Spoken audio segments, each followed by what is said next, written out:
Assalamualaikum warahmatullahi wabarakatuh. Perkenalkan, nama saya Jen Fatimati Zuhroh, NIM 23403181 dari Prodi MBS, mata kuliah pemasaran internasional. Baik, yang pertama saya akan menjelaskan pengaruh revolusi digital terhadap pemasaran internasional. Di sini menjelaskan bagaimana internet, media sosial, dan e-commerce, big data, dan AI mengubah cara perusahaan menembus pasar global secara efisien dan tepat sasaran. Baik, di sini saya akan menjelaskan bagaimana pengaruh revolusi digital terhadap praktik pemasaran internasional. Perubahan digital telah merevolusi pemasaran internasional. Teknologi seperti internet, media sosial, e-commerce, big data, dan AI memudahkan perusahaan menembus pasar global dengan biaya lebih efisien. Perusahaan dapat menganalisis perilaku konsumen secara real-time sehingga strategi lebih tepat sasaran dan personal. Media sosial dan influencer juga menjadi kunci dalam membangun interaksi dan kepercayaan konsumen lintas negara. Namun, tantangan tetap ada seperti regulasi berbeda antar negara, isu privasi data, serta persaingan global yang semakin ketat. Oleh karena itu, inovasi adaptasi cepat dan memanfaatkan teknologi yang strategis menjadi kunci keberhasilan. Dan yang kedua, yaitu tantangan pemasaran internasional di era digital, menjelaskan bagaimana menguraikan tantangan utama seperti cepatnya perubahan teknologi, ketatnya persaingan global, isu keamanan data, dan kompleksitas pemasaran multikanal.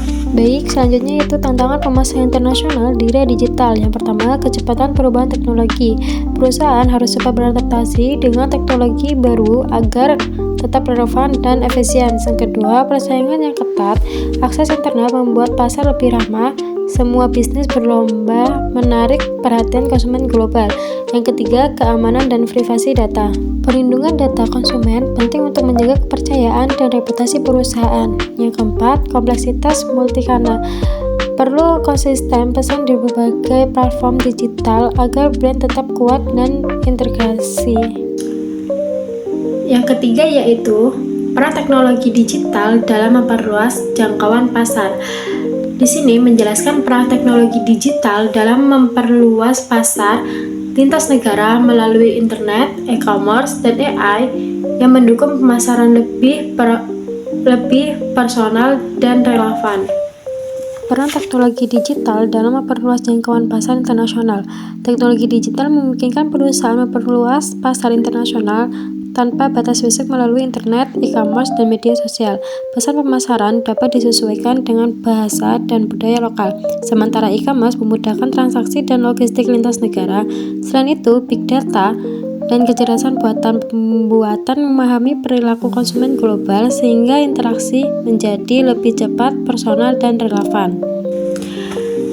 Yang keempat yaitu strategi pemasaran internasional dan revolusi digital, yakni menjelaskan bahwa perubahan perilaku konsumen di era digital menuntut strategi pemasaran internasional yang adaptif, berbasis teknologi, dan interaktif dan personal. Strategi pemasaran internasional harus beradaptasi dengan perubahan perilaku konsumen akibat revolusi digital. Perubahan perilaku konsumen di era digital menuntut strategi pemasaran internasional yang lebih adaptif, interaktif, dan berbasis teknologi. Konsumen kini mengandalkan internet, media sosial, ulasan online, serta rekomendasi influencer belum membeli, sehingga perusahaan perlu memanfaatkan big data, kecerdasan buatan, dan multi-channel marketing untuk menciptakan pengalaman yang personal dan relevan. Yang kelima yaitu menjelaskan bagaimana personalitas dan lokalitas strategi. Di sini menekankan pentingnya transparansi data, kepercayaan konsumen, serta penyesuaian budaya lokal dalam pemasaran global dengan contoh Starbucks. Strategi pemasaran internasional harus beradaptasi dengan perubahan perilaku konsumen akibat revolusi digital. Transparansi dalam privasi data serta konten lokal yang sesuai budaya juga penting untuk membangun kepercayaan. Contoh nyata yang dilihat dalam Starbucks yang menyesuaikan aplikasi loyalitas dengan metode pembayaran lokal di berbagai negara, menunjukkan pentingnya personalisasi dan lokasi strategi dalam menjangkau pasar global. Baik, cukup sekian presentasi dari saya. Kurang lebihnya mohon maaf apabila ada salah kata. Wassalamualaikum warahmatullahi wabarakatuh.